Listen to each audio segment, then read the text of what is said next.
All right, Alyssa, this is Miss Tracy. Hopefully the computer's been acting better, so hopefully this does better this time. We'll just get through it and see what it does. So let's start with this first problem about similar triangles. So the way this works is you've got to memorize the settings or the dimensions of a 60-30 triangle. So let me redraw this first so that we can really see the sides and have them oriented the same way. So here the 30 degrees is in the long side, so this has to be 60, and we know this is 90. So the base is 7, the hypotenuse is B, and the upright is A. So let's draw another similar triangle, and we're going to put the 30 here, and the 60, this would be 30, and the 60 here. And this is always the square root of 3 between the 30 degree and the 90 degree. And then between the 30 and the 60 is the 2, and the other side is 1. And it's 1, 2, square root of 3. 1, 2, 3. And that's the way I remember it. And the other way that I remember it is that the square root of 9 is 3.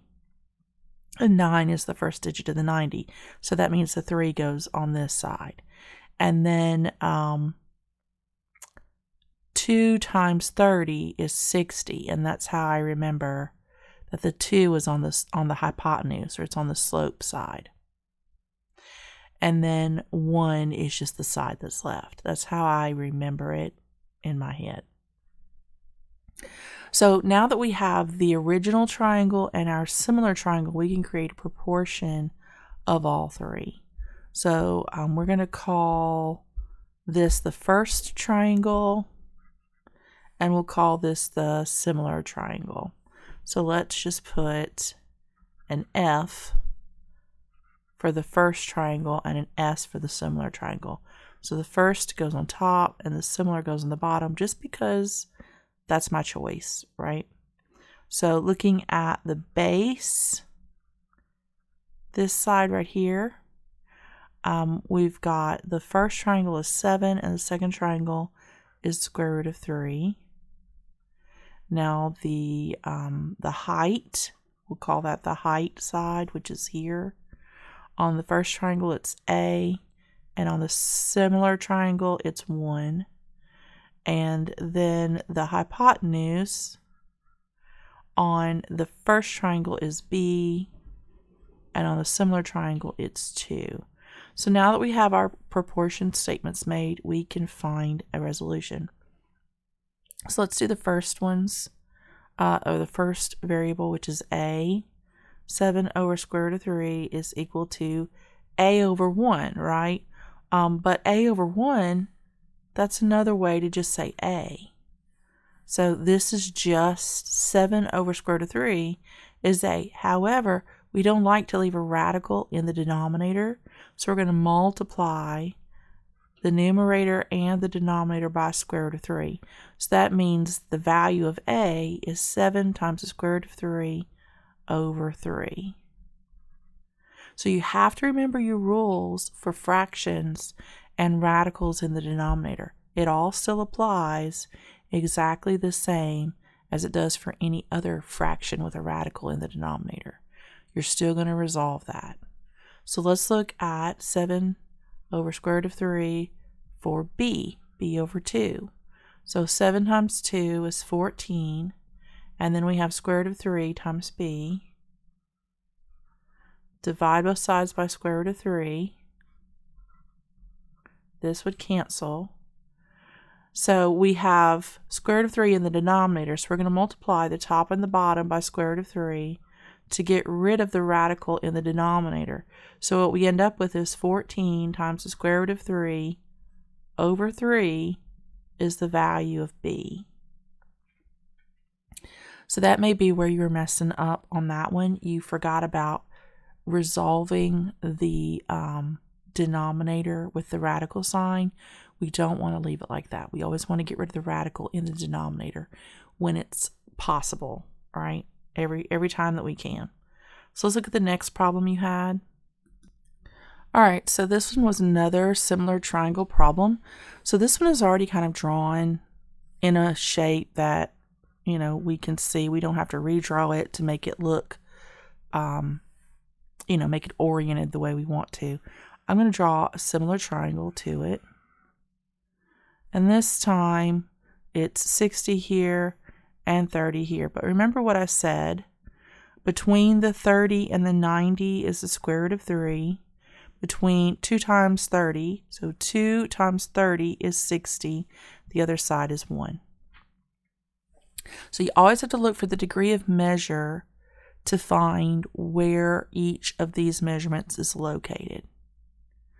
So square root of 3 is always between the 30 and the 90, and 2 is always between the 30 and the 60, and 1 is between 60 and 90. So if you can orient it like that in your head, if you can remember those, then you'll get it right. So from there, we create our proportion statement.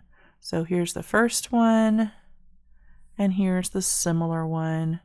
So the first triangle and over the similar triangle, let's do the base. So that's y over 1. Then we have the height, and that's going to be 7 over 2. And then oh no, that's wrong. The height is x over square root of 3. And then the hypotenuse is 7 over 2. Okay, so now we know we have a fraction with a number here. That's both numbers, so we can pair that with both of these. So 7 over 2 is equal to y over 1, and 7 over 2 is equal to x over square root of 3. So we already see that 7 over 2 is equal to y, because y over 1 is just y, right? It's the whole number y. So that one was easy.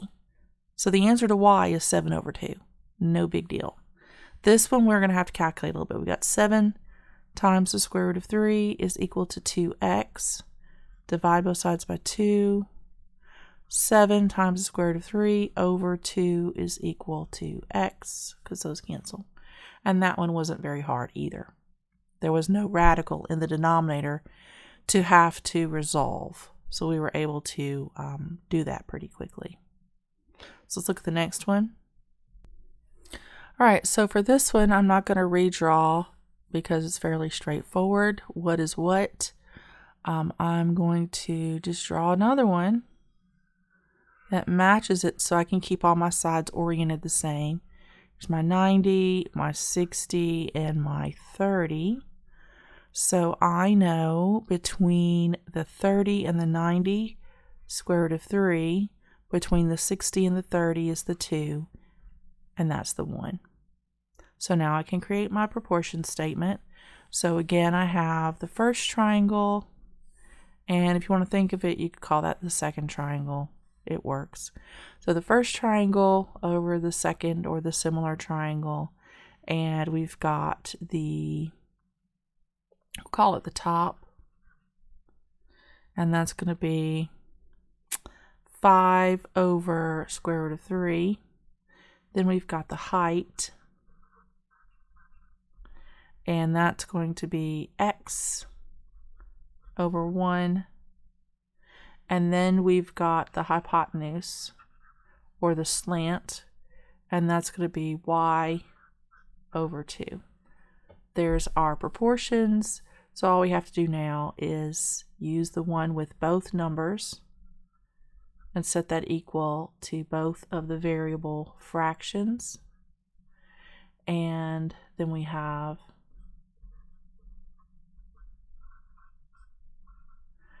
so this would just be 5 over square root of 3 is the value of x. But again, we have a radical, so we multiply times this to get rid of the radical. So 5 times the square root of 3 over 3 is the value of x. Here we're going to cross multiply, so it's 10 is equal to the square root of 3 times y. So if I divide both sides by the square root of 3, I get the same problem, so I need to multiply to get rid of the radical in the denominator. So I get 10 times the square root of 3 over 3 is the value of y. Pretty straightforward. Once you get the hang of it, you just got to memorize the similar triangle and where all of these numbers go. And the way that I remember it is the square root of 9 from the 90 degree. The square root of 9 is 3. And there's the 3 also. So 9 and 3, right? 9 and 3. Square root of 9 is 3. And then 2 times 30 is 60. And then the other one is 1. That's the way I remember.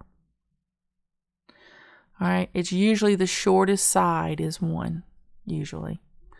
So let's see if you've got another one. So that's all I saw was those 3 problems. I hope that helps you to understand how to solve them. You've just got to go back and look at that similar triangle, and it should be in your workbook that we printed for Algebra 2. So go back and use that. Always draw that second similar triangle. That's your reference triangle. That's going to help you set up your proportion statement. You just got to match the sides to each other, and then you can cross multiply and solve. And that's all there is to it. The other trick is just remember you can't leave a radical in the denominator, and multiply to get rid of that, and then you're good to go. And then that usually resolves it. So that's all I've got. If you've got any more questions, please let me know.